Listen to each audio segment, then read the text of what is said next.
১২,০০০ বছর আগে নবীজি আইছে, আইয়া সেটা সবাই রাখিয়া কইছে, ও তোমরা যে ৩৬০ দেবদেবীর পূজা করো এটা কিন্তু ঠিক না।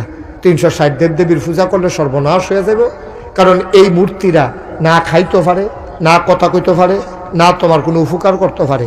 আমরার আব্বা ইব্রাহিম আলাইহিস সালাম রে, আমরার দাদা আজরে, ইব্রাহিমের আব্বার নাম কিতা? তাহলে আমরার কিতা হয়? ইব্রাহিম যদি আমরার আব্বা হয়, তো আব্বার আব্বাই আমরার কিতা হয়? কথা কন্যা দি আমরা আব্বা হইল ইব্রাহিম, আমরা ৬০ জন আব্বা। কয়জন আব্বা? ৬০ জন। একজন হইল আদি আব্বা আদম, আরেকজন হলো জাতির পিতা ইব্রাহিম, আরেকজন হলো রুহানি পিতা নবী মুহাম্মদুর রাসূলুল্লাহ, আরেকজন হলো যার যার আব্বা তার যার যার আব্বা। এটা আমারটা আপনার হইতো না, আপনারটা আমার হইতো না, এটা আছে। আল্লাহ যেন কবুল করে সবাই কোনা আমি। তো আব্বা ইব্রাহিম আলাইহিস সালাম রে এই দাদায় মূর্তি দিয়া ফাটাইছে, মূর্তি দিয়া। তো মূর্তি দিয়া ফাটাইছে, বাজারও ব্যস্ত। আব্বাই করছে কিতা, এই মূর্তি দিলে রাইখা, ওই ওনার এস্তেঞ্জা ছিল, ওনার উজর আপত্তি একটু সমস্যা ছিল পেশাব করার, এই এস্তেঞ্জা করার জন্য উনি পাশে গেছে। আইয়া দেখে একটা কুত্তা গোসল করাই লিছে, মূর্তি শব্দে কি করাই লেছে? গোসল করাই লেছে। কুত্তা মোটামুটি গোসল করাইয়া গেছে। তো আব্বা কই কি তারে এই গোসল করাইলো কাটা ধীরে, তখন দেখে যে আবার পেশাবের গন্ধ টন্ধ পাওয়া গেছে। তখন আব্বা কই কিরে, ওই নমরুদের বাহিনী তারা তো আগে মূর্তি পূজা করতো, তারা তো মূর্তিরে খোদা মানে।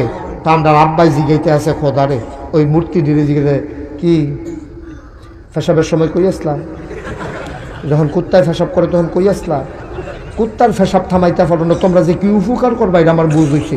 ওই একটা আচার দিছে গুঁড়ো গুঁড়ো ওষুধ দাও, তোরা নিজেরে নিচে সেভ করতে পারত চা।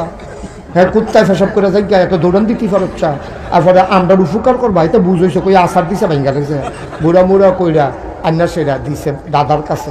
দাদাকে কি তার এমনি ভাঙছে গাড়া কমা খোদারে ভাঙছে, আমার জিজ্ঞেন করতে দাদা এনে জিগে দেয়।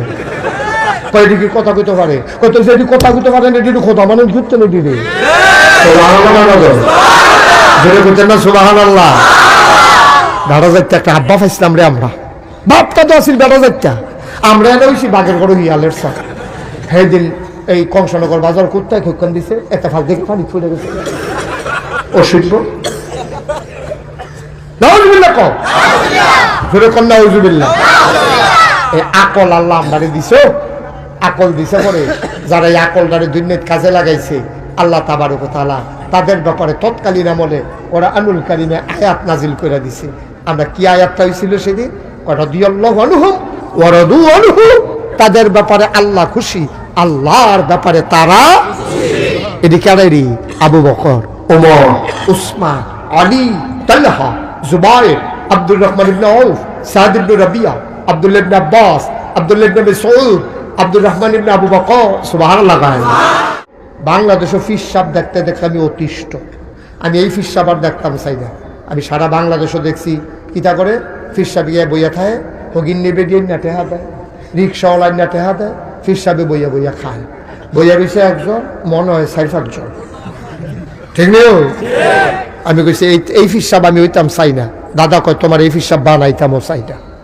আমার এই ফিস সাপ বানাইলে আমি দিনের কথা বলবো, দিনের একটা মারকাজ করবো না, গাইছে হাজার হাজার মানুষ আসবে, হেদায়েতের আলু নিয়ে বাড়িতে যাবে। সুবহানাল্লাহ বলবেন না? দাদাকে কইলাম কিছু জায়গা দেন। দাদা গরিব মানুষ, এরপরেও ওনার বাফের দিনের জায়গাতে উনি ৯ শতক জায়গা, কয় শতক জায়গা দরবারের নামে দিচ্ছে। আমি জায়গা কিনা শুরু করলাম। এখন ওই যে আমার ইয়া গেছিল, কি নাম না, সাইফুলে গেছিল, দেখতে আইছে আমার দরবার এখন 18 একর জায়গা, মানে 1800 শতক। মারহাবা কনা দাও।